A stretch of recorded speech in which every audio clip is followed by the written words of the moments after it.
We'll get started in just one more minute. It looks like one of our attendees is having troubles getting audio working.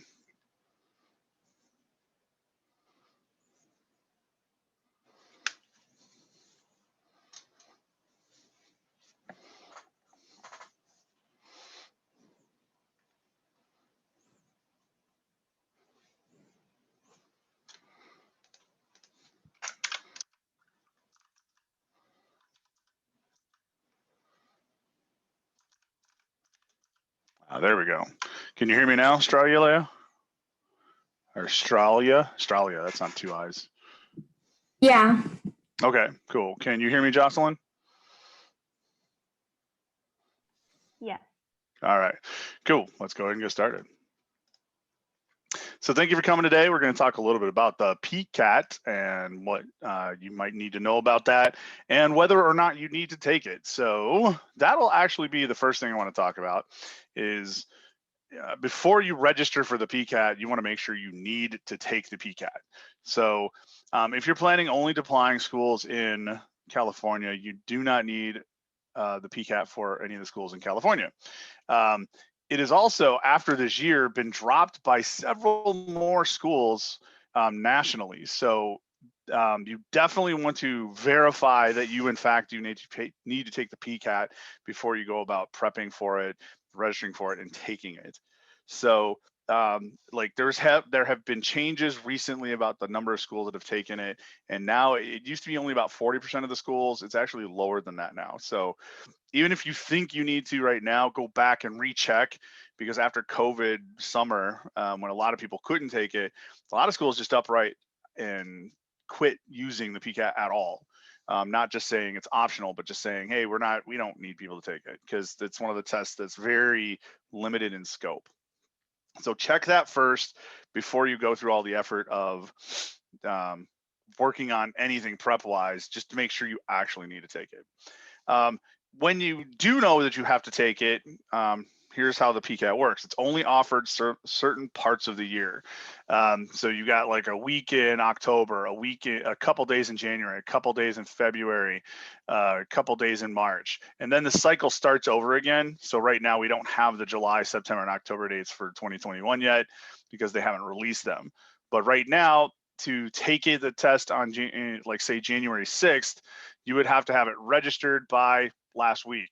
So you can't, to have it like via the normal fee, you can't register for it now and get your normal fee. You'd have to use a rate registration fee, and then you would have to cancel it before December 18th.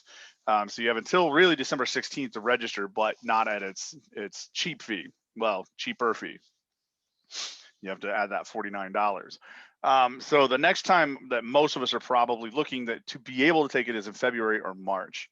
And that's not actually a bad time in the application cycle, because that'll give you an opportunity to retake in July if you needed to. So you make sure you have a good PCAT score going into your application. The price is currently $210.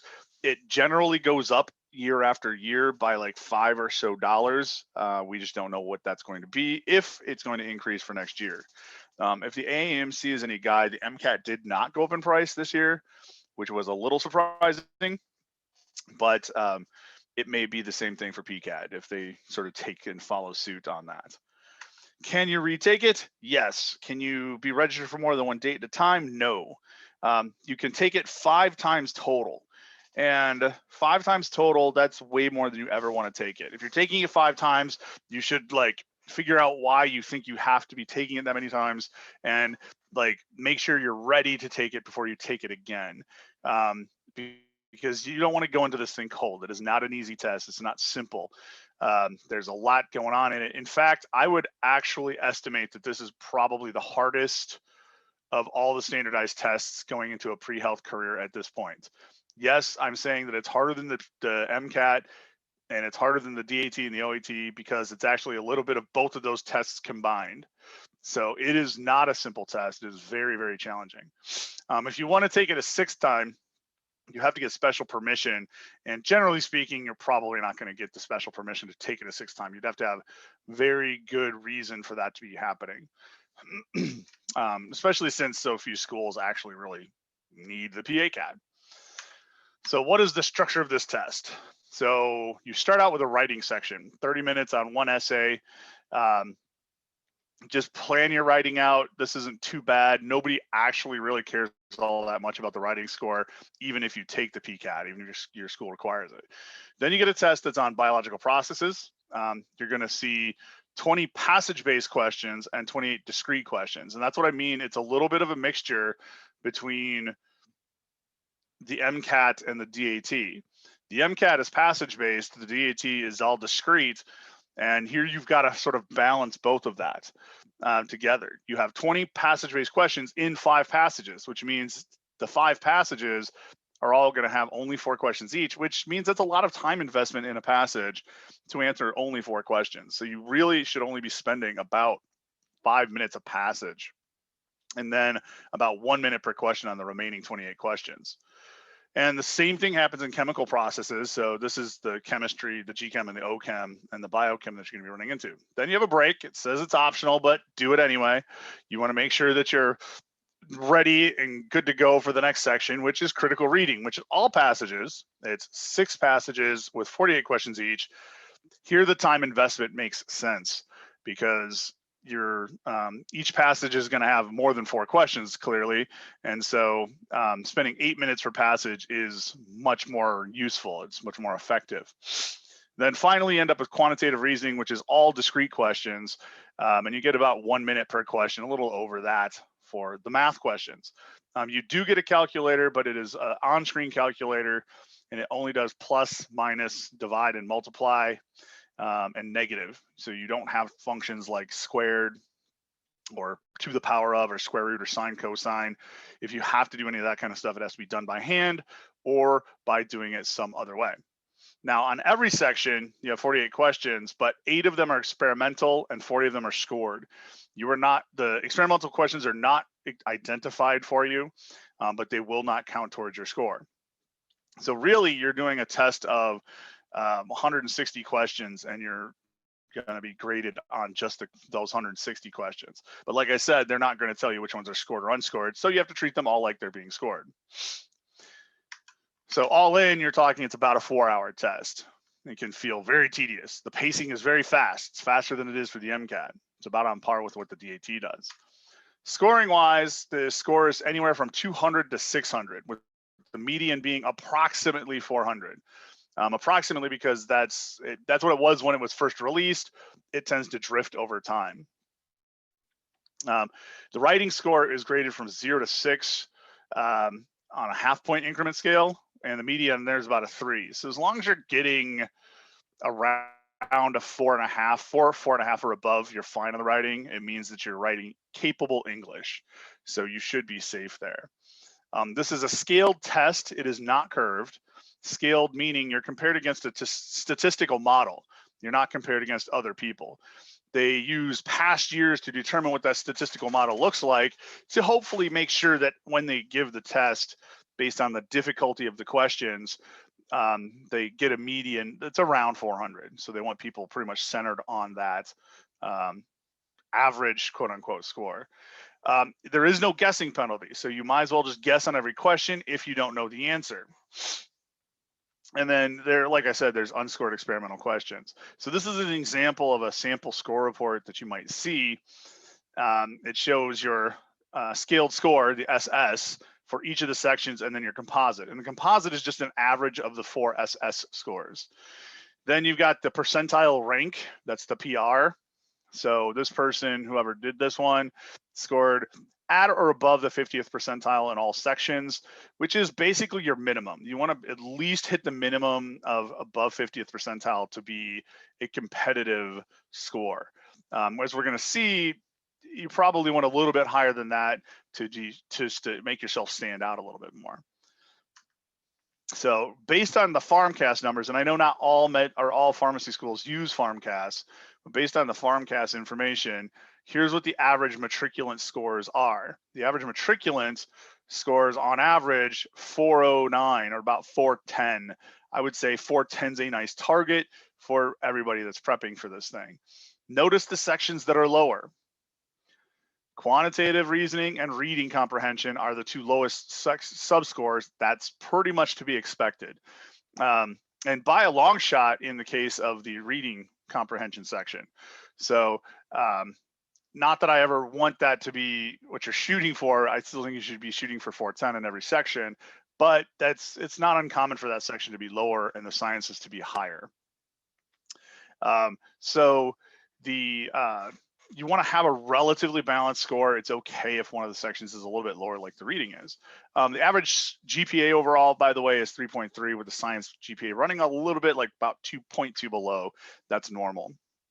Now, this does not represent every school perfectly. So if you're applying to something that's a little bit more of a premier school, you definitely want to inquire with them what the specific expectations they have for you on your PCAT.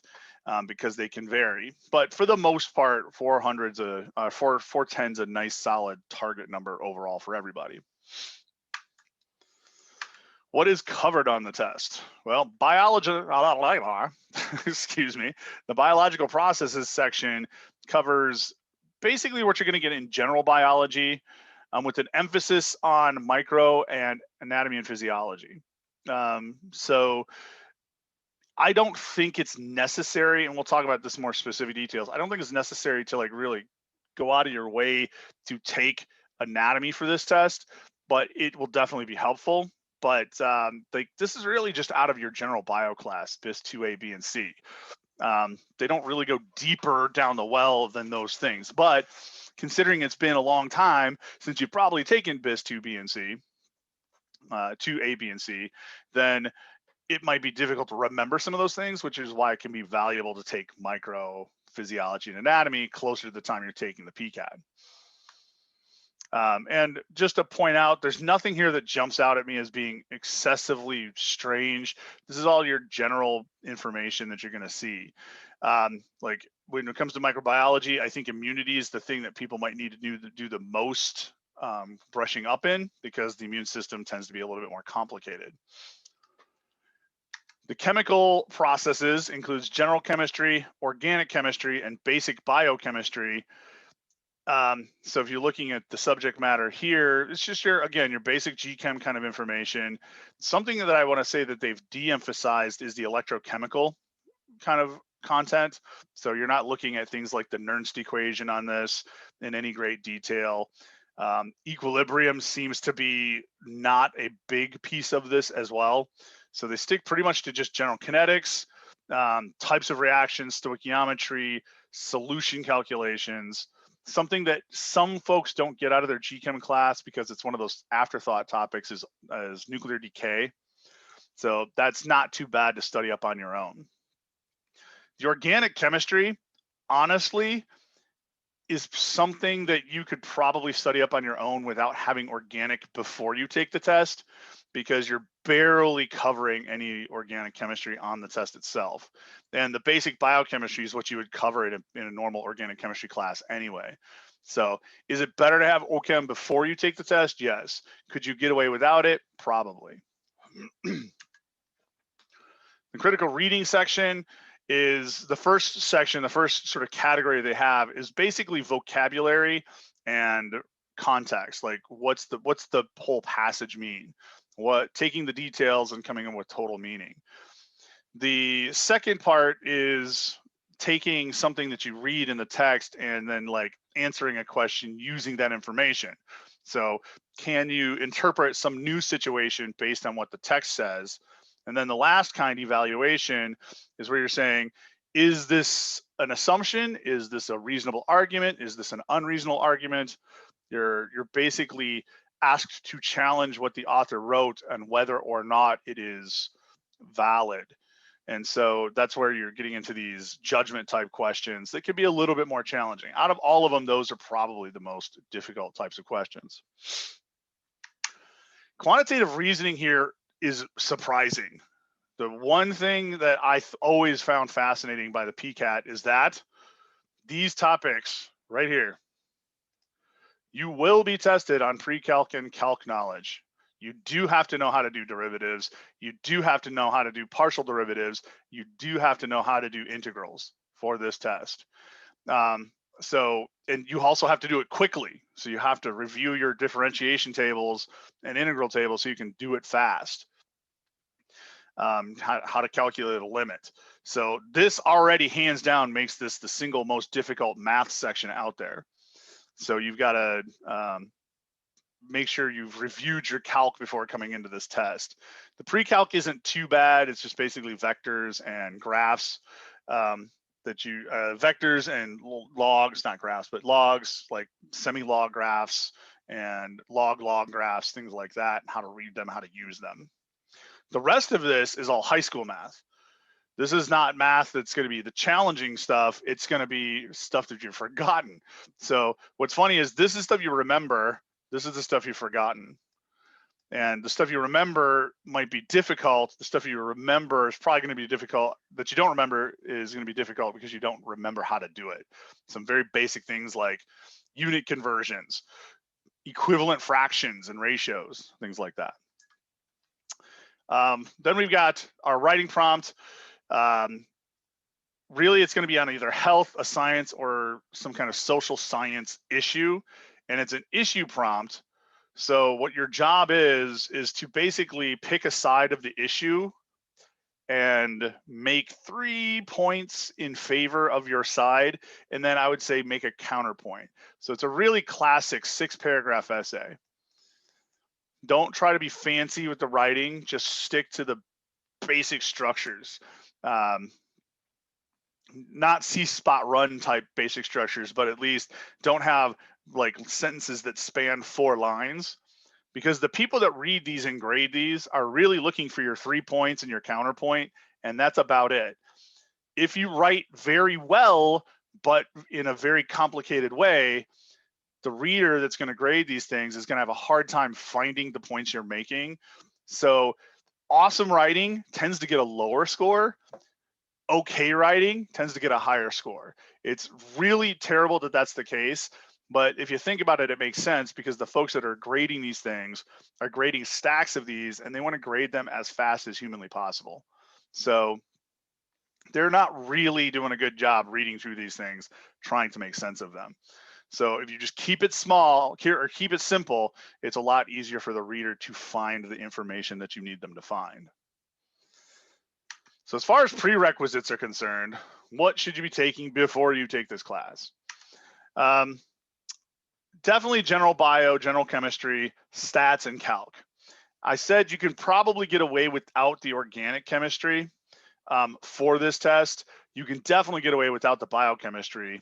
But I think organic, out of a lot of them, you might as well just get that one done. And that's why I left that as dark bold, because you want to get that one done sooner than later, because you got other dependencies like biochemistry that you have to do with prereqs. You probably should just knock organic chemistry out of the way. Genetics, micro, and physio is definitely helpful for the PCAT. So if you can get those done before you take it, that's a good idea. Biochemistry and anatomy are something you can put off until after you take the PCAT, because it's not necessarily going to help you with the PCAT. This is only a guide. This is a discussion you should have with an advisor, both your academic and your pre-health advisor, to decide what's the best classes and when to take them for your particular major and your schedule. But when you're looking at the PCAT, this is what I would suggest having ahead of time before that test. Just depends on when you take it. Now, prep resources, this is where things get a little tricky. When you're prepping for the PCAT, there used to be a really awesome resource. It was called Next Step. like the summer of 2019 without any word to anybody. The Next Step website shut all that down. They stopped offering PCAT services because they were bought by a company known as Blueprint, and they are no longer running a PCAT program, which was sad because we lost a very good PCAT set of materials from that. There are some alternatives, and these are like basically individuals running their own companies online, more or less, with the exception of Kaplan and Mometrics. But there's the PCAT prep class, Dr. Collins PCAT prep class. Dr. Collins has some good reviews. There's Crack PCAT, which is basically just an online set of practice problems, which is not bad to have. Kaplan has a PCAT set of books and a class. I think they only do tutoring now for PCAT, and Mometrics just has books. There is official content, but there's not very much. So unfortunately, as far as free resources are concerned, there's very little for the PCAT. You can find what they have at pcatweb.info, which I think now takes you to Pearson's site because they've rebranded the website a little bit. So finding PCAT prep resources can be, well, it is a bit challenging to find something that you like because you don't have a lot of choices. Like I said, I think the two that I see students using the most often is the PCAT prep class, just look that up online, and Dr. Collins PCAT prep class. Both of those have pretty good review and track records for people prepping. Outside of that, I think the Kaplan product is okay. It maybe not the best in the world because it's definitely not a priority for a company like Kaplan, because they make their bread and butter off of things like SAT, ACT, and MCAT, which so many more people take. When it comes to prepping, some things you need to think about. First off, take a practice test. Find a free online practice test. Do a practice test first before you start studying to find out what you know and what you don't know about the test and about your ability on it. You can't study for a test that you don't actually understand. So take that practice test, and that's how you should begin this whole thing. Then after the practice test, you're going to need 3 or more months to prepare. Throughout that time, you want to be doing practice tests and you want to be doing practice problems every day. You don't want to just sit there and read books or watch videos, because that's a very passive way to do it, and you will probably not catch on to the fact that, oh, there's these special kind of problems called quantitative comparisons, which take a particular skill to do. That just because you know how to do the math doesn't mean you understand how to do the problem. Or the way they ask questions in the passages. How do I break down my time? Do I spend more time reading or do I spend more time answering the questions? The practice is what makes you a better test taker.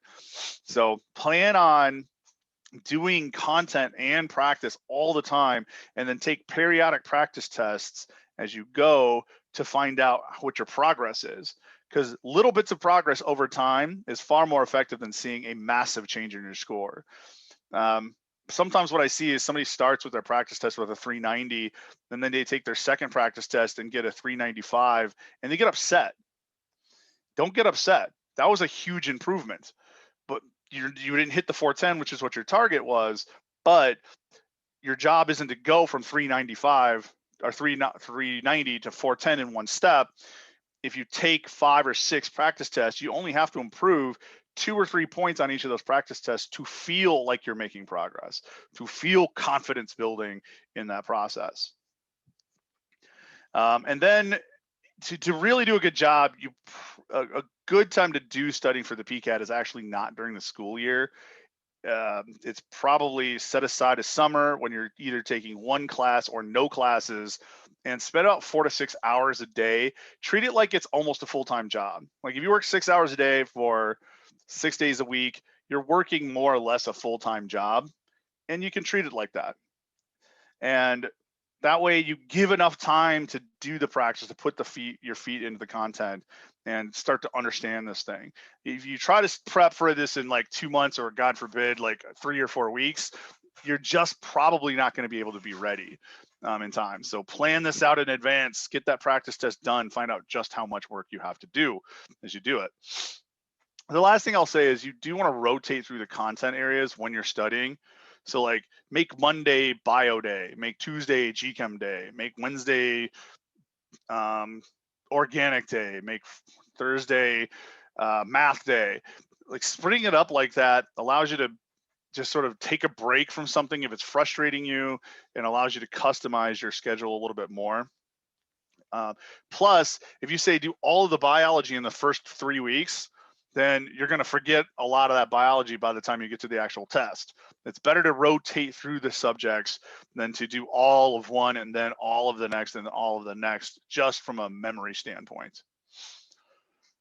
All right, so here's the time I'm going to open up to questions from the audience. What kind of questions do you have for me about this thing?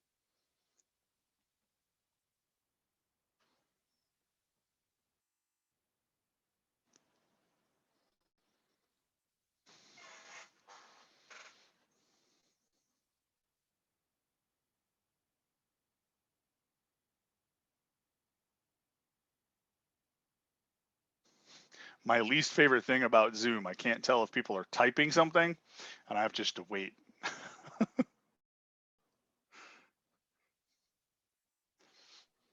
I've got a question. How common is it, or I guess I know you said it's not recommended to take it during the school year, but is it possible? And if so, what would you recommend for a student thinking, oh, I was just trying to break the ice if they wanted to ask questions? Yeah, that wasn't happening. Let me stop the recording. We lost one part way through and then we lost the other one the rest of the way through.